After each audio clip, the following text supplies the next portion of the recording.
I 38 male, gave my sister my home, but regret it now. So, a few months back, I was feeling all generous and whatnot. I had this extra house, inherited from our grandma, sitting empty.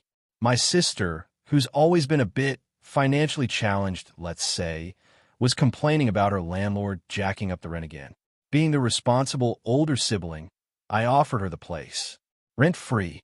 Yeah, I know, sainthood application pending. We drew up a basic agreement, nothing too formal, just enough to make it legal-ish. She was over the moon, promised to take good care of it, the whole shebang. Help her move in even. Felt pretty good about myself, TBH. Fast forward a couple of months. I swing by to check on the place, just a casual visit. And who do I find holding court in my living room? Her gaggle of freeloading friends, blasting music at noon on a Tuesday. The place was a mess. Empty pizza boxes, clothes everywhere. You get the picture. I tried to say something, gently. And my dear sister? She just laughed in my face. Oh, lighten up. It's my place now. Thanks for the free house, loser. My blood ran cold. My place? Free? That's when it hit me. Big mistake. Huge. My kindness had been taken for weakness. What she didn't know, though, was that I wasn't born yesterday. When I drew up that basic agreement, I'd slipped in a little something. A secret clause. Never mentioned it to her. Figured I wouldn't need to. Famous last words, right? Well, karma's a patient beat *TCH. And mine was brewing. Update 1. She's throwing parties like it's Mardi Gras. Things have gone from bad to worse. It's like my house has turned into some kind of permanent frat party. Loud music at all hours. Random people coming and going. The neighbors have started giving me these looks when I'm in the area. Looks that say, control your damn sister. Tried talking to her again. This time, she didn't even bother to pretend. Just waved her hand dismissively and went back to whatever TikTok dance her and her crew were attempting. I swung by the mailbox the other day, still technically my address for some things, and there's a notice from the city about noise complaints, addressed to the residents of my address. Lovely. That's when I decided enough was enough. Time to unleash my little secret.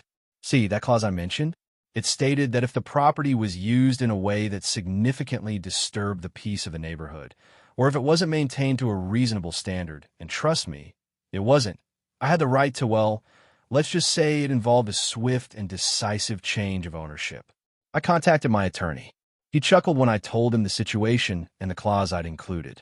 Said it was airtight. We started the paperwork. Didn't say a word to my sister. Let her keep living in her delusional free house paradise. The irony? She even posted some smug story on Insta about how she'd played the system and was living the dream rent-free thanks to her sucker brother. Oh, sweetie, the system hasn't even started playing you yet. Update 2. The bank called. Oh, the tears were glorious. It's been about 6 weeks since the last update. I've been laying low, letting things play out. My attorney handled everything. Sent the official notices the whole 9 yards. Apparently, my sister just ignored them. Probably thought it was junk mail. Bless her naive heart. Then came the day. I got a call from my attorney. It's done, he said. The transfer is complete. I won't lie, there was a tiny part of me that felt a little bad. Just a sliver. But then I remembered her laughter, her entitlement, the state of my house. That sliver vanished pretty quickly. I waited a couple of days. Let the reality sink in for her. Then, I got a text from her. A frantic one. The bank called. They said the house isn't mine.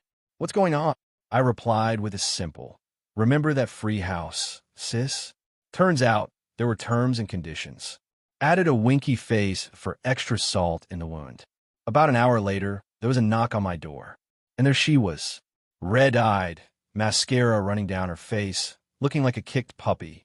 Her freeloading entourage was nowhere in sight. Funny how that works. She was sobbing, begging me to explain.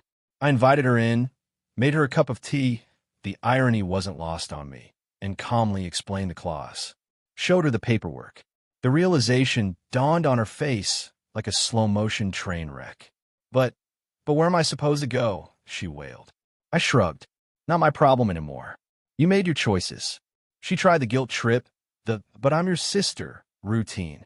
Didn't work. I'd had enough. I gave her a week to get her stuff out. Told her if I had to get the authorities involved, It would be even messy, yay. Final update. Justice served with a side of schadenfreude. Well, the week is up. My sister and her crew are gone. The house is surprisingly not as trashed as I expected. Still needs a deep clean, but nothing major. She's moved back in with our parents, who, surprisingly, are actually a bit miffed at her. Apparently, her sob story didn't quite paint her in the best light. They're finally seeing the pattern of her taking advantage. I've already started the process of getting new tenants. Responsible ones this time. Ones who will actually pay rent and treat the place with respect. Lesson learned. Never underestimate the power of a well-placed clause and never mistake kindness for stupidity. My sister has tried to call a few times, left some tearful voicemails. I haven't answered. Honestly, I need the space. Maybe someday we can have a real conversation where she actually takes responsibility for her actions. But today is not that day.